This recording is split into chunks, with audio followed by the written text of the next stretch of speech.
Hey guys, I wanted to show off some artwork that I got in the past few months.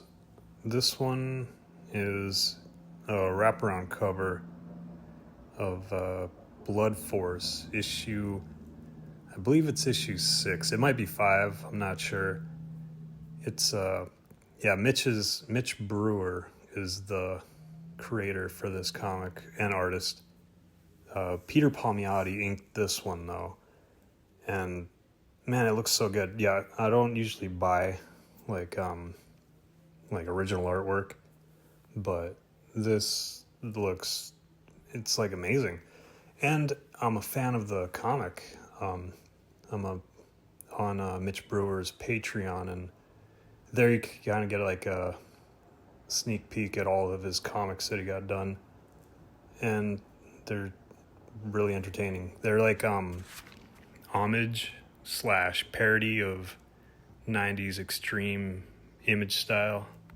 I think he nailed it, especially that's why all these guys have scowls also, and it just kind of harkens back to the 90s where every picture of them was they were angry at something. And I really like the line works on these, the thin to thicks. And Peter Palmiotti, he did live streams of this, and I only seen him use a brush, I believe. I know I asked him a few times, and he told me what kind of brush he was using. I just don't remember. It was really cool watching him though, and that's Lady Maxtremus. The guy next to her is Fireburn. He printed these out in pink lines and inked on top of that. I'm waiting for Mitch to get his comics, because he did a Kickstarter for issue 1. He'll be doing Kickstarters for each issue, and I'm sure he'll have catch-ups tiers, so I would stay tuned for that. I'll leave a link to his YouTube channel, and there he should tell you everything. And these are different types of materials, a different rendering for that. There's some eraser debris I was wiping off. I'll be getting the original pencils after Mitch gets his books in and starts shipping everything out. And then here's more renderings on different some shiny stuff, some leather looking stuff. Got the underlighting, which is awesome. That middle guy is Hawkstab, he's the leader.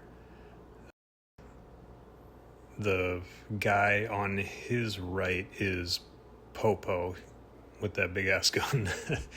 To Popo's right is Shock Block.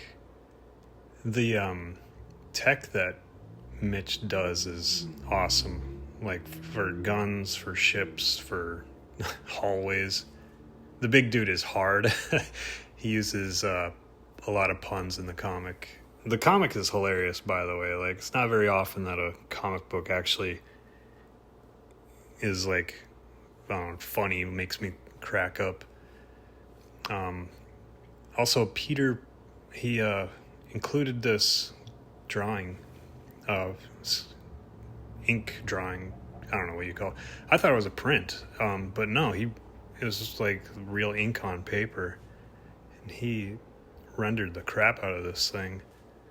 The cool neck tendons, the wrinkles on the eyes, I don't know, what are those metal stitchings, or else those like butterfly Marv Sin City bandages. And I like how he did the coat. It's like looks like shiny leather bunched up and stuff. It's got a cool signature. And kind of a Mike Mignola-esque graveyard. How like they kind of blend in with the background.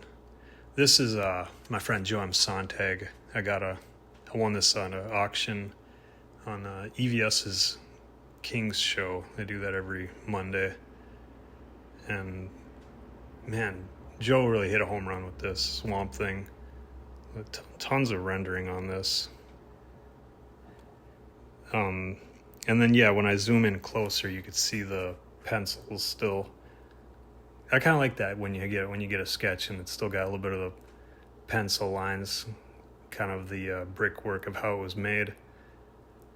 And when he inks, he uses markers, I believe, like Pitt pens, Faber-Castell, or Microns. I'm not entirely sure. I think I've seen him use both of those. And this kind of cool swamp thing is just kind of like appearing out of the tree there. And I'm getting a close-up on the hatching. He goes fast. You could tell that those are like fast lines. I don't know what kind of whiteout that Joe uses. If he uses like gel pens or like a Posca marker, or if it's brush. I don't think he uses kind of like any of the old school brush nib crow quill stuff. But yeah, he uses the white to pull out some extra details in the shadows, which is really cool. Looks like he used dry brush for the tree. I didn't really watch how this was made. I kind of just, because Monday's a pretty busy day for live streams, kind of just check in at the end of the show to look at everyone's artwork. Anyway, that one's really awesome. Here's another Joe M. Sonntag piece also that I grabbed. It was, well, actually I didn't grab it, I won it. It's pretty funny actually. It was Michael Bancroft's channel that Joe was doing a closeout stream for his comic Reaper Destroyer. He currently has a sign up for Reaper Destroyer 2, and he'll have a catch up tier, I'm sure. So I'll link that in the description.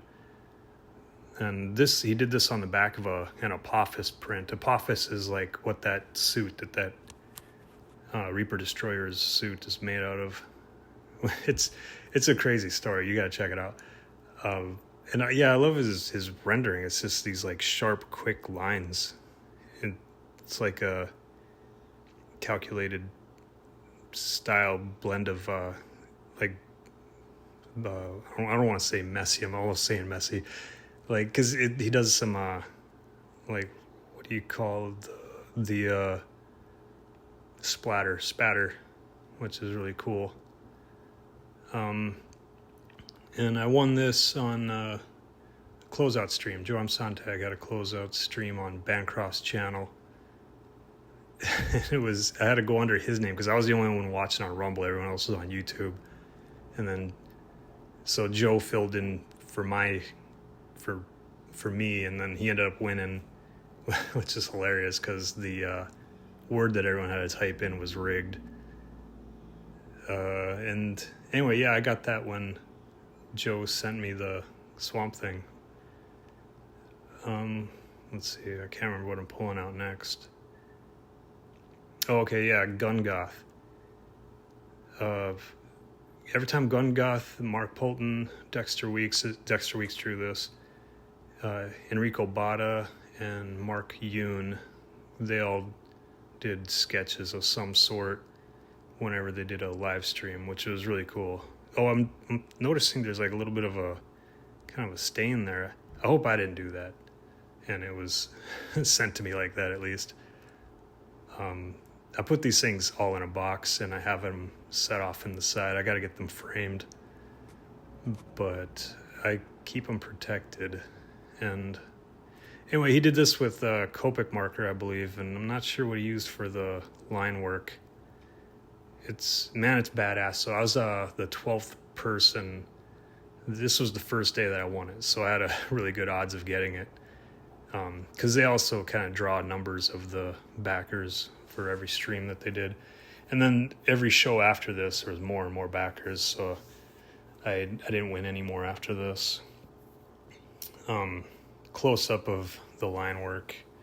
This is just awesome. I like looking at it. I got to get more Dexter Weeks stuff. I did get this was a comic backing board too that they did it on, that was pretty cool. I don't know. I think that's kind of a common thing, or I'm not sure. I only seen Jim Lee doing that other than these guys. This is Enrico Botta's. He did a bookmark, how to buy an extra book. They said the next backer will get this, so I just backed again. And Enrico, he's one of the interior artists in gun goth. Their their issue 1 wrapped up, but they'll be doing an issue 2 and have a catch-up tier as well. So I'd just subscribe to Mark Poulton's channel, and then they'll keep you updated. I'll leave all these links in the description. And yeah, Gun Goth has a really cool look to her, and you could kind of like change it up any way you want, seems like, because there's like 13 covers that they dropped for the first issue, and she looks kind of different in all of them. Oh yeah, right. So I'm doing a comic also, Occult Descent, Volume 2. This is a page from it, page 4. And yeah, you'll notice there's freaking stains on this thing. I had this one set off to the side for like weeks, and I kind of have them out in the open. I was drinking coffee, and like when you swallow coffee wrong, you kind of breathe it in a little bit and you cough. And that's what I did. I wiped it off as quick as I could, but whatever. The page is stained now. I'm just kind of showing the rendering and how I did the perspective. I'm copying how David Finch, he released a video of like how he does backgrounds, and like that's all I do now for backgrounds. Every once in a while I'll trace a background off of a picture or something, but more often than not that's kind of how I set it up. Yeah, I'm noticing the stains even more. In some lights you don't even notice the stains, but yeah, I think I was recording this in daylight.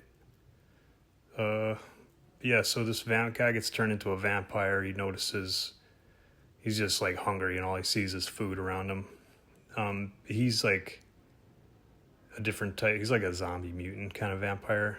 The guy who turned him into a vampire is an ancient psychopathic mutant vampire. It's a crazy story. I love that there's like a ton of vampires. Also I redid this page actually. I drew this page a long time ago, like a few years ago, when I didn't really have the story set. I just kind of had an idea, so I was kind of doing Marvel method. I was making the story and then I'd add in dialogue later, but I didn't really. After a few years, I looked at the page and it's like, I think I could do better than this. Like that girl she looks scared from her nose down, but her eyes they look kind of dead. And I do like that guy's face that he's holding up in the background. That's pretty cool. The folding clothes, though, they look, I don't know, kind of, David Finch called them like soft looking, or he described those kind of clothing folds as soft. So I was trying to make things more angular in these clothing folds. I don't know if I pulled it off, but I mean, I like it, and I got to get it done sometime. But anyway, yeah, I'll be doing a sign-up page for this, for Volume 2. A couple critiques I got after my first issue of this was suggested I get an editor and a colorist. So I got both of those. Editor is Mark Poulton, and the colorist is Tanya Wicker. And she's doing a phenomenal job. If you look at any of the other pictures I post on the socials, my Instagram, all that. And yeah, I'll leave links to all of that stuff in the bio. There's gonna be a lot of links in this description. But yeah, thanks for checking it out if you made it this far. If you want to support some independent comics, especially this guy, please do so. All right, later.